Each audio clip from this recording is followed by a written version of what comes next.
Hola, muy buen día para todos. Nuestro tema a exponer es el Pacto de Punto Fijo. Nuestro grupo está conformado por Valentina Cortés, Farid Cárdenas, Mariana Torres, Dana Maritza Rodríguez y quien les habla, Laura González. A continuación vamos a presentar cada uno de los puntos, la descripción del hecho, la importancia histórica, los antecedentes, las consecuencias y por último el análisis de grupo. El Pacto de Punto Fijo fue un acuerdo de gobernabilidad entre los partidos políticos venezolanos como AD, COPEI y URD. Fue firmado el 31 de octubre de 1958 para una vida democrática pocos meses después del derrocamiento de Marcos Pérez Jiménez y antes de las elecciones de diciembre de ese mismo año. Este pacto permitió la estabilización en los primeros años del sistema democrático representativo, el cual durará 4 décadas. El acto se firmó en la residencia de Rafael Caldera, llamada Punto Fijo, ubicada en la ciudad de Caracas, exactamente el sector de Sabana Grande. Como finalidad del Pacto de Punto Fijo era propiciar la implementación de un sistema político fundamentado en el gobierno civil y democrático que se expresó con estos puntos, como lo eran defensa de la constitucionalidad y del derecho a gobernar conforme al resultado electoral. Como segundo punto, el gobierno de unidad nacional. O sea, esto quiere decir que se debe considerar equitativamente a todos los partidos firmantes y otros elementos de la sociedad en la formación del gabinete ejecutivo del partido ganador. Y por último, programa de gobierno mínimo común. Y en el contexto histórico, el objetivo del pacto era conseguir la sostenibilidad de la recién instaurada democracia, mediante la participación equitativa de todos los partidos en el gabinete ejecutivo del partido triunfador, excluyendo al Partido Comunista de Venezuela y a los sectores afines a la derrocada dictadura de Marco Pérez Jiménez. El derrocamiento de la dictadura no concluyó inmediatamente en un régimen civil democrático y a la salida de las Fuerzas Armadas de la política.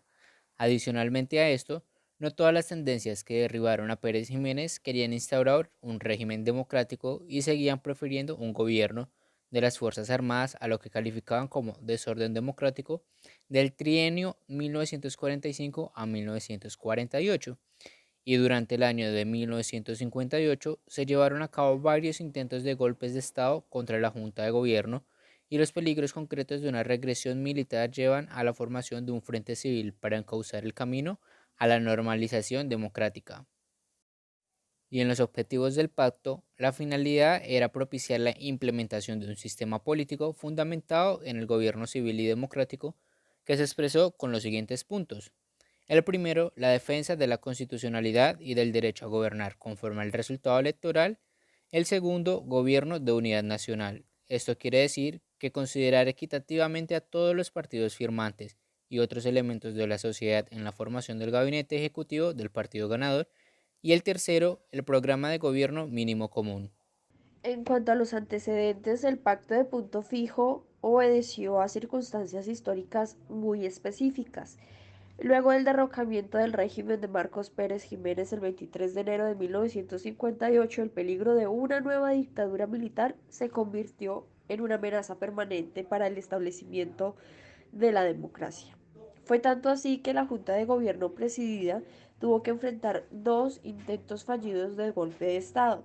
El primero llevado a cabo por Jesús María Castro León, que era el ministro de Defensa de Junta de Gobierno el 23 de julio de 1958, y el segundo liderado por los oficiales José Eli Mendoza y Juan de Dios Moncada Vidal, el 7 de septiembre de 1958, el cual buscaba impedir la realización de las elecciones a finales de ese año.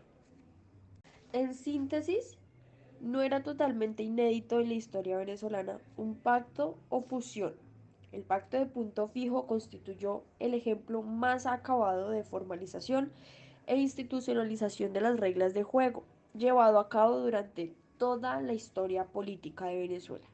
Y en las causas, el fin de la dictadura no trajo directamente un gobierno civil democrático, ni la salida de las Fuerzas Armadas de la política venezolana, tampoco todas las tendencias que ayudaron al derrocamiento de Marcos Pérez Jiménez. Querían un gobierno civil democrático, sino un gobierno de las Fuerzas Armadas. Además, los dos intentos de golpe de Estado contra la Junta de Gobierno durante el año 1958 llevaron a los civiles a formar un frente civil para prevenir un retroceso y encauzar el camino democrático. Rómulo Betancourt propone el pacto de punto fijo.